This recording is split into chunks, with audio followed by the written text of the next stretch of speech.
महाराष्ट्र में हो सकते हैं मणिपुर जैसे हालात, शरद पवार के इस बयान को बीजेपी ने बताया दंगा भड़काने वाला। राष्ट्रवादी कांग्रेस पार्टी शरद चंद्र पवार प्रमुख शरद पवार ने महाराष्ट्र में मणिपुर जैसे अशांति की आशंका पर गहरी चिंता जाहिर की।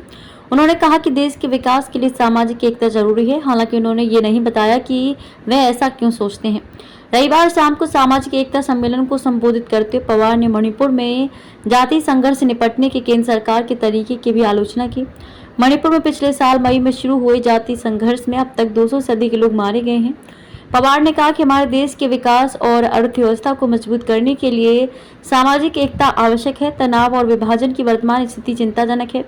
देश में बढ़ते मतभेद के लिए जाति, धर्म और भाषा से परे एकता की आवश्यकता है। सामाजिक एकता को बढ़ावा देने की जिम्मेदारी सरकार की है। उन्होंने कहा कि दुर्भाग्यवश सरकार इन मुद्दों के समाधान के लिए प्रभावी कदम उठाने में नाकाम रही है। पवार ने पीएम नरेंद्र मोदी पर भी निशाना साधा और कहा कि उन्होंने अभी तक हिंसा प्रभावित मणिपुर का दौरा नहीं किया है। उन्होंने दावा किया कि प्रभावित लोगों की परेशानी को दूर करने के लिए पीएम की ओर से कोशिशों की कमी दिखाई दे रही है। पवार के बयान पर प्रतिक्रिया देते हुए बीजेपी के राज्य इकाई के चंद्रशेखर बावनकुले ने कहा कि उनका बयान अनुचित है। उन्होंने कहा कि इसमें दंगे भड़काने वाली भाषा का इस्तेमाल किया गया है। वहीं पवार ने कहा कि मौजूदा हालात चिंताजनक हैं। उन्होंने केंद्र पर इन मुद्दों को हल करने के लिए प्रभावी कदम उठाने में विफल रहने का आरोप लगाया। उन्होंने अपने भाषण में बार बार मणिपुर का जिक्र किया।